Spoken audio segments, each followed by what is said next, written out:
نحمده ونصلي على رسوله الكريم أما بعد فأعوذ بالله من الشيطان الرجيم بسم الله الرحمن الرحيم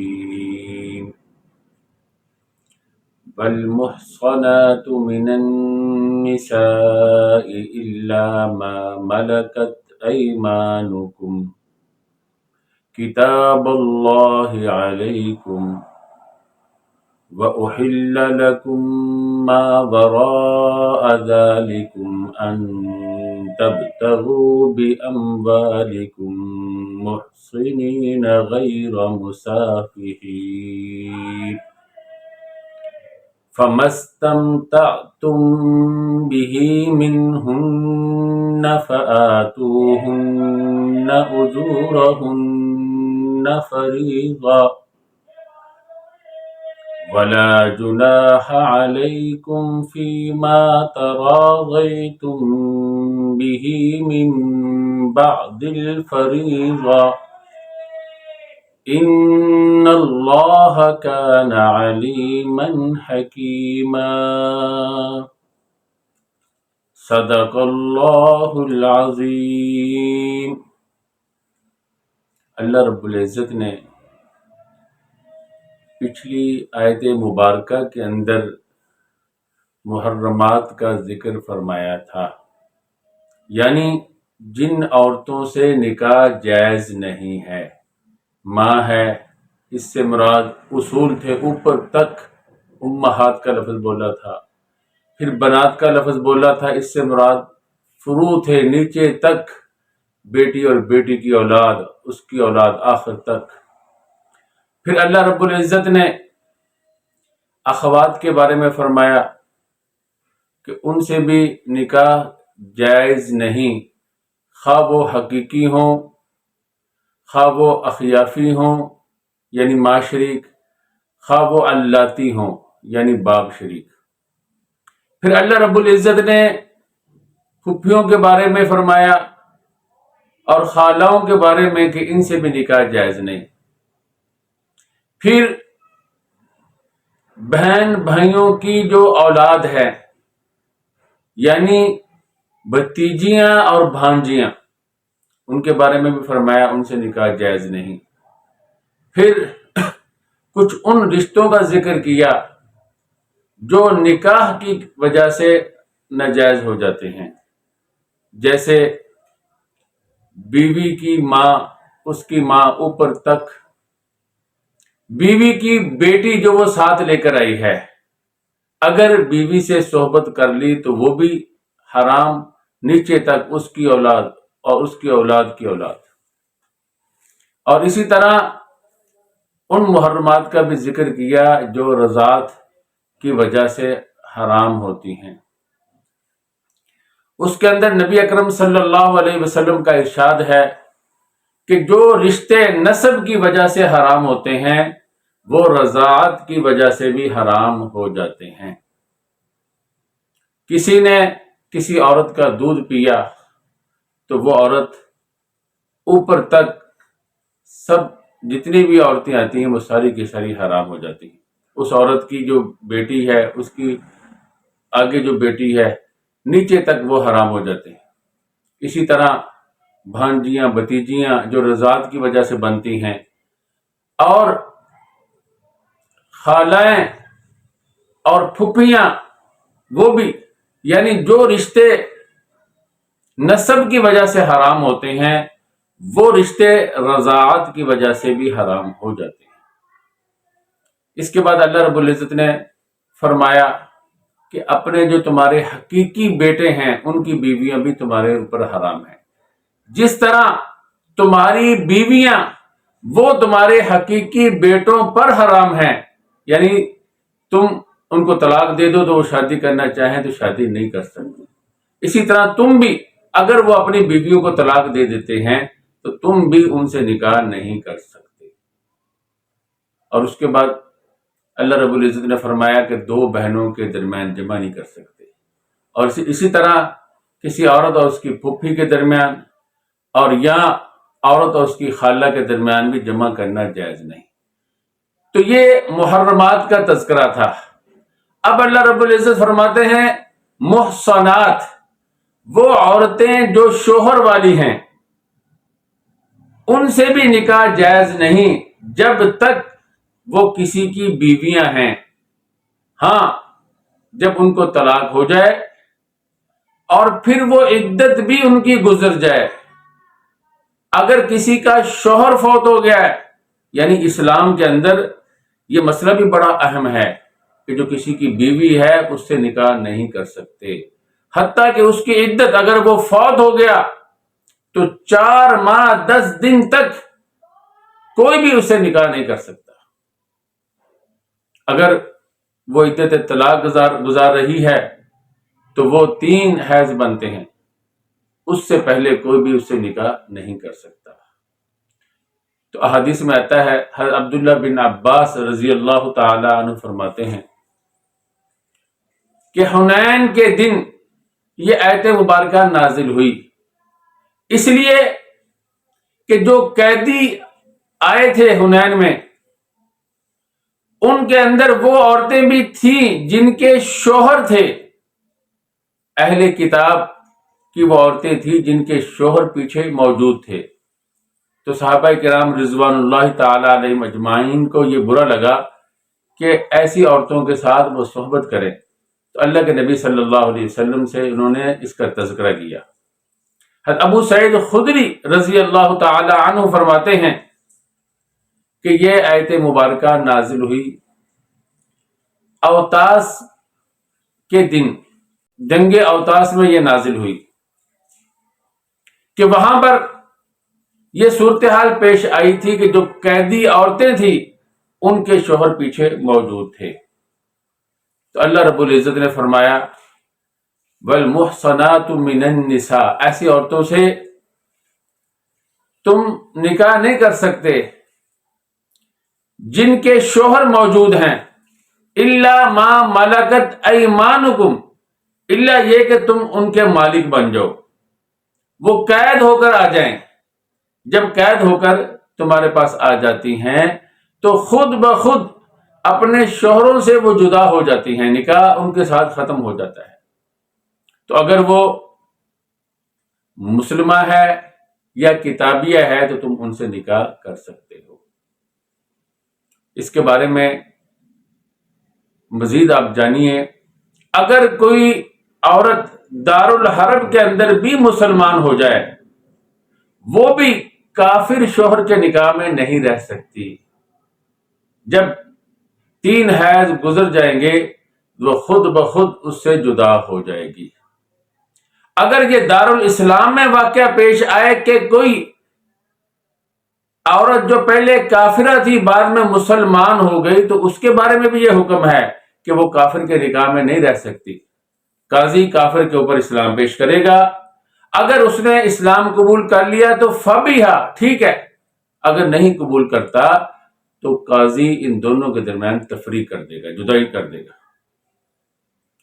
تو اگر کوئی عورت مسلمان ہو کر دارالاسلام میں آ جاتی ہے تو تب بھی اس کا یہی حکم ہے کہ وہ اس آدمی کی بیوی نہیں رہتی۔ یہاں کوئی مسلمان اس سے نکاح کرنا چاہے تو نکاح کر سکتا ہے۔ اگر قید ہو کر آئی ہے تو کوئی مسلمان جس کے حصے میں آئی ہے اس سے صحبت کرنا چاہتا ہے تو صحبت کر سکتا ہے۔ تو اللہ رب العزت نے یہی فرمایا الا ما ملکت ایمانکم، جن عورتوں کے تم مالک بن جاتے ہو تو ان کے ساتھ صحبت کرنا، نکاح کرنا تمہارے لیے جائز ہے، استبراء کے بعد، یعنی 1 حیض گزر جائے تاکہ رحم اس کا فارغ ہو جائے۔ تو جب رحم فارغ ہو جائے گا تو پھر صحبت بھی کی جا سکتی ہے، نکاح بھی کیا جا سکتا ہے۔ کتاب اللہ علیکم، یہ اللہ رب العزت کے احکامات ہیں جو تمہارے اوپر لکھ دیے گئے ہیں، فرض کر دیے گئے ہیں، تو اس لیے ان احکامات کی پابندی ضروری ہے۔ آگے اللہ رب العزت فرماتے ہیں وَأُحِلَّ لَكُم مَّا وَرَاءَ ذَلِكُمْ، جو اس کے علاوہ عورتیں ہیں وہ تمہارے لیے حلال ہیں، جن کا اللہ نے تذکرہ فرما دیا ہے، جو ان کے علاوہ ہیں، مثلا چچا کی بیٹی، مثلا پھپھو کی بیٹی، خالہ کی بیٹی، خالو کی بیٹی، جو اس کے علاوہ ہیں جو ذکر کیے تھے، یہ جو جن کا میں نے نام لیے یہ ان کے علاوہ ہیں۔ اسی طرح بیوی کی بہن، اگر بیوی نکاح میں نہ رہے کسی وجہ سے، اس کی بہن سے نکاح ہو سکتا ہے، اس کی بھتیجیوں سے، اس کی بھانجیوں سے نکاح ہو سکتا ہے۔ تو اللہ رب العزت فرماتے ہیں وَأُحِلَّ لَكُم مَّا وَرَاءَ ذَلِكُمْ، جو اس کے علاوہ ہیں وہ تمہارے لیے حلال ہیں۔ تو یہ آیت اتنی عام نہیں ہے جتنا لوگ سمجھتے ہیں۔ اگر کسی آدمی کی 4 شادیاں ہیں تو وہ اس آیت کو پڑھ کے کہتا ہے جی اس کے علاوہ اللہ نے فرمایا ہے تو میں 5ویں سے بھی کر سکتا ہوں، نہیں کر سکتا، اس لیے کہ خود قرآن کریم نے اس سے منع کیا جیسا کہ پیچھے گزر چکا ہے۔ اور اس کے علاوہ بھی بہت سی عورتیں ہیں جن سے اللہ کے نبی صلی اللہ علیہ وسلم نے منع کر دیا، یا جن کی حرمت پہ اجماع ہو گیا ہے، یا ان کی حرمت قیاس سے ثابت ہو گئی ہے کہ وہ اس کے معنی میں ہے، جیسا کہ اللہ رب العزت نے فرمایا 2 بہنوں کے درمیان جمع نہ کرو، یہ تو نہیں فرمایا خالہ عورت اور اس کی خالہ کے درمیان جمع نہ کرو، لیکن وہ اسی کے معنی میں ہے۔ تو جو عورتیں مذکور ہیں، جو غیر مذکور ان کے معنی میں ہے، وہ بھی اس میں شامل ہیں اس حرمت میں۔ تو وَأُحِلَّ لَكُم مَّا وَرَاءَ ذَلِكُمْ یہ اتنا عام نہیں ہے، خود آگے اس کی وضاحت مزید آئے گی۔ تو اللہ رب العزت فرماتے ہیں جو اس کے علاوہ ہے وہ تمہارے لیے حلال ہے۔ ان تبتغوا باموالکم، تم اپنے مالوں کے ذریعے سے انہیں تلاش کرو، مال ان کے مہر بناؤ۔ اس سے معلوم ہوا عورت کو ایسی چیز مہر میں دینا ضروری ہے جو مال ہو، جس کو مال کہا جاتا ہو۔ تو اس لیے علماء نے فرمایا مہر کی کم از کم مقدار 10 درہم ہے، 10 درہم سے کم مہر نہیں ہوتا۔ محسنین غیر مسافہین، محسنین یہ حال ہے تبتغوا کے فاعل سے، اسی طرح مسافہین صفہ کہتے ہیں زنا کو، صفح کہتے ہیں پانی بہانے کو، یعنی جس میں نسل کی بقا مقصود نہیں ہے، ویسے ہی شہوت رانی جسے کہتے ہیں۔ تو اللہ رب العزت فرماتے ہیں تم عورتوں کو تلاش کرو مالوں کے ذریعے سے، اس حال میں کہ تم پاک دامنی حاصل کرنے والے ہو، محسنین عفت حاصل کرنے والے ہو، اور صرف پانی بہانے والے نہ ہو، شہوت پوری کرنے والے نہ ہو،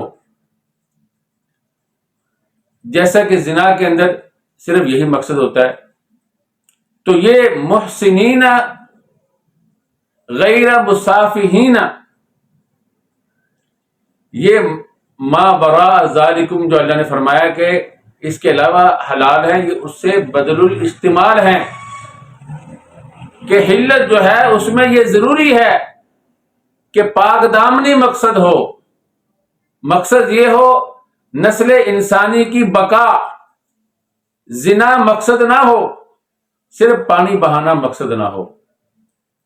تو اللہ رب العزت نے فرمایا تم اپنے مالوں کے ذریعے سے ایسی عورتوں کو تلاش کرو جن کے ساتھ تم عفت حاصل کرنا چاہتے ہو، پاک دامنی حاصل کرنا چاہتے ہو۔ فَمَسْتَمْتَعْتُمْ بِهِ مِنْهُنَّ فَآتُوهُنَّ أُجُورَهُنَّ فَرِيضَةً، پھر جن عورتوں سے تم نے استمتاع نفع حاصل کر لیا، لذت حاصل کر لی، اللہ رب العزت فرماتے ہیں ان کے مہر ان کو دے دو، ان کے ساتھ ٹال مٹول والا کام نہ کرو، اس لیے کہ نکاح کے ذریعے ہی سے مہر واجب ہو گیا تھا، اب تو تم نے ان سے فائدہ بھی حاصل کر لیا ہے، تو لہٰذا اب یہ کوئی عقل والی بات نہیں ہے، سمجھداری والی بات نہیں ہے کہ تم اس کو اس کا مہر نہ دو، ٹال مٹول کرتے رہو۔ تو استمتاع سے مراد ہے نکاح صحیح کے ذریعے سے۔ بعض لوگوں کو یہاں سے مغالطہ ہو گیا، وہ جو متع ہے یعنی کسی عورت کو کچھ پیسے دے کر اس سے فائدہ حاصل کرنا ایک متعینہ مدت کے لیے، اسے متع کہتے ہیں۔ تو بعض لوگوں نے سمجھ لیا کہ یہاں استمتاع کا لفظ ہے اور چونکہ اس کا مادہ میم تا عین پایا جاتا ہے تو انہوں نے متع سمجھ لیا۔ تو کسی لفظ کے مادہ پائے جانے سے کوئی معروف چیز وہ مراد نہیں لی جا سکتی، جیسے وَإِنَّ مِن شِيعَتِهِ لَإِبْرَاهِيمَ، تو ابراہیم علیہ السلام شیعہ تو نہیں تھے۔ آج کل شیعہ ایک مذہب ہے، اس کا ایک معنی ہے اور ان کے ایک خاص عقائد ہیں، خاص جماعتیں ہیں، تو وہ مراد نہیں لیے جا سکتے۔ تو امت کا اجماع ہے کہ متع جو ہے وہ حرام ہے۔ اسلام کے شروع میں اس کی اجازت تھی، اللہ کے نبی صلی اللہ علیہ وسلم نے خیبر کے دن سے منع فرما دیا، جیسا کہ حضرت علی رضی اللہ تعالیٰ عنہ سے یہ منقول ہے، جو اس فرقے کے بڑے ہیں، وہ اپنے حضرت علی رضی اللہ تعالیٰ عنہ کو بڑا مانتے ہیں، تو وہ ان کی بات نہیں مانتے۔ حضرت علی رضی اللہ تعالیٰ عنہ فرمایا کہ اللہ کے نبی صلی اللہ علیہ وسلم نے اس سے منع فرما دیا، اور پھر اللہ کے نبی صلی اللہ علیہ وسلم نے اوتاس کے دن، فتح مکہ کے دن بھی اجازت دی، اوتاس کے دن بھی اجازت تھی، اس کے بعد اللہ کے نبی صلی اللہ علیہ وسلم نے ہمیشہ ہمیشہ کے لیے منع فرما دیا۔ تو اب کسی کے ہاں بھی یہ جائز نہیں ہے۔ علماء فرماتے ہیں کہ جو حضرت عبداللہ بن عباس رضی اللہ تعالیٰ عنہ سے جواز منقول تھا، ان سے رجوع بھی منقول ہے، اس لیے کہ اس آیت مبارکہ کے اندر احتمال، بطور احتمال کے کوئی آدمی یہ معنی مراد لے سکتا ہے، مگر اللہ رب العزت نے دوسری جگہ پہ فرمایا والذین هم لفروجهم حافظون الا علی ازواجهم او ما ملکت ایمانهم فانہم غیر ملومین، کہ صرف دو فرج حلال ہیں، ایک منکوحہ کا، دوسرا وہ جو ملک یمین کے ذریعے سے یعنی باندی کا۔ اس کے علاوہ اللہ رب العزت نے ہر فرج کو حرام کر دیا ہے۔ تو متع کے اندر وراثت نہیں ہوتی، متع کے اندر نکاح نہیں ہوتا، متع کے اندر طلاق نہیں ہوتی، متع کے اندر عدت نہیں ہوتی۔ تو یہ جو چیزیں ہیں جن آیتوں میں یہ نازل ہوئی ہیں، انہوں نے بھی متع کو منسوخ کر دیا ہے۔ نہ وراثت ہے، نہ طلاق ہے، نہ عدت ہے، نہ نکاح ہے متع میں۔ تو اس لیے حضرت عبداللہ بن عباس رضی اللہ تعالیٰ عنہ سے بھی منقول ہے، اور اسی طرح حضرت ابن ابی عمرہ رضی اللہ تعالیٰ عنہ فرماتے ہیں کہ یہ شروع اسلام میں اس کی جو اجازت تھی وہ ایسی تھی جیسے مردار کی اجازت ہے، خنزیر کی اجازت ہے، اور دم مسفوح کی اجازت ہے، یعنی اس کے لیے جو انتہائی مجبور ہو جائے۔ تو اسلام کے شروع میں اس طرح اجازت تھی، عام اجازت نہیں تھی۔ چنانچہ حضرت فاروق اعظم رضی اللہ تعالی عنہ نے اپنے زمانہ میں صحابہ کرام کو اکٹھے کر کے فرمایا کہ اگر مجھے معلوم ہو گیا کسی نے متع کیا ہے تو اسے زنا تصور کیا جائے گا، اگر کوئی محسن ہوا یعنی شادی شدہ ہوا، اس نے متع کیا تو میں اسے رجم کر دوں گا، یعنی پتھر مار مار کے مار دوں گا، جو زانی کی سزا ہے وہ اسے دی جائے گی۔ حضرت عبداللہ بن زبیر رضی اللہ تعالیٰ عنہ نے یہی فرمایا تھا۔ جن صحابہ کرام سے اس کی اجازت منقول ہے، جن میں حضرت صبرہ جوہنی رضی اللہ تعالیٰ عنہ، حضرت عبداللہ بن مسعود، حضرت جابر رضی اللہ تعالیٰ عنہ، اور اسی طرح حضرت سلمہ بن اکوع، انہی حضرات سے اس کی حرمت بھی منقول ہے۔ تو خلاصہ یہ ہوا کہ متع کی حرمت پر اجماع ہے۔ کچھ لوگ ایسے ہیں، یا ایک چھوٹا سا باطل فرقہ ہے، وہی اس کا قائل ہے، اس آیت مبارکہ سے اس کا کوئی تعلق نہیں۔ تو اللہ رب العزت فرماتے ہیں فَمَسْتَمْتَعْتُمْ بِهِ مِنْهُنَّ فَآتُوهُنَّ أُجُورَهُنَّ فَرِيضَةً، جن سے تم نے لذت حاصل کر لی، استمتاع کر لیا، تو ان کے جو مہر ہے جنہیں اللہ نے اجور سے ذکر کیا ہے، اجر، تو وہ ان کو دے دو جو ان کے مقرر ہوئے تھے۔ ولا جناح علیکم فیما تراضیتم بہ من بعد الفریضہ. ہاں، مقرر کرنے کے بعد اگر کسی نے نکاح کر لیا، مہر کا ذکر نہیں کیا تو مہر پھر بھی دینا پڑتا ہے، اور پھر مہر مثلی دیا جاتا ہے. اس جیسی حسن والی عورت، اس جیسے خاندان کی عورت کا جو مہر چلتا ہے اسے کہتے ہیں مہر مثل، وہ دینا پڑتا ہے. ہاں، مہر مقرر کرنے کے بعد اگر شوہر بڑھا دیتا ہے، مہر جتنا مرضی بڑھایا جا سکتا ہے. یہ علیحدہ بات ہے کہ شریعت زیادہ مہر کے بڑھانے کو پسند نہیں کرتی، لیکن بڑھایا جا سکتا ہے. عورت چاہے چھوڑنا چاہے تو چھوڑ بھی سکتی ہے. معجل تھا، جلدی دینا تھا، عورت نے کہا کوئی بات نہیں، آپ جب مرضی دے دینا. اس طرح بھی ہو سکتا ہے. تو آپس کی رضامندی سے ایسے کیا جا سکتا ہے. ان اللہ کان علیما حکیما. اللہ رب العزت جاننے والے بھی ہیں، حکمت والے بھی ہیں. اس کے تمام احکامات حکمت پر مبنی ہیں. جاننے والے بھی ہیں، اس سے کوئی بچ نہیں سکتا. اگر کوئی اس کے احکامات سے روگردانی کرے گا تو اللہ رب العزت اسے پکڑ لیں گے. اللہ سے کوئی بچ نہیں سکتا. اس کے علم میں ہے ہر چیز، اور اس کے احکامات جو ہیں وہ حکمت پر مبنی ہیں. تو لہذا اس میں تمہارا فائدہ ہے، حکمت ہے، اسے تمہیں دل کی خوشی کے ساتھ قبول کرنا چاہیے. تو دعا کیجئے اللہ رب العزت ہمیں اپنے احکامات کو دل کی خوشی کے ساتھ قبول کرنے کی توفیق عطا فرمائے. عورتوں کے معاملات میں اسی طرح نکاح اور عدت طلاق کے معاملات، اور اسی طرح یہ جو لوگوں نے متع کا چھوڑا ہوا ہے، ان کی عقلیں ماری گئی. وہ یہ نہیں سمجھتے کہ متع تو زنا ہے. ایک آدمی اگر 4 بیویاں کر سکتا ہے تو عورت نہیں کر سکتی. ایک آدمی تو 10 عورتوں کو بھی حاملہ کر سکتا ہے، مگر ایک عورت 10 مردوں سے حاملہ نہیں ہو سکتی. تو اب اولاد کا کیا بنے گا؟ کس کی اولاد ہوگی؟ تو یہ زنا والا مسئلہ جو ہے یہ انتہائی خطرناک ہے. اس سے یہ بھی نہیں پتا چلے گا کہ کون کس کی بیٹی ہے، کون کس کی بہن ہے، کون کس کی والدہ ہے. نکاح کے مسائل بھی خراب ہو جائیں گے، وراثت کے مسائل بھی خراب ہو جائیں گے، نسب سارا بگڑ کے رہ جائے گا. تو اللہ رب العزت اس فرقے کو جو متع کا قائل ہے یہ سمجھنے کی توفیق عطا فرمائے، اور اس کی حرمت کو سمجھنے کی توفیق عطا فرمائے، اس کی برائیاں، اس کی قباحتوں کو سمجھنے کی توفیق عطا فرمائے کہ یہ تو کھلم کھلا زنا ہے. اللہ رب العزت ہم سب کو قرآن و حدیث کا صحیح فہم عطا فرمائے. وآخر دعوانا ان الحمدللہ رب العالمین. بھرتے طوفان، ہمیں تو سینا سپر تھے لوگوں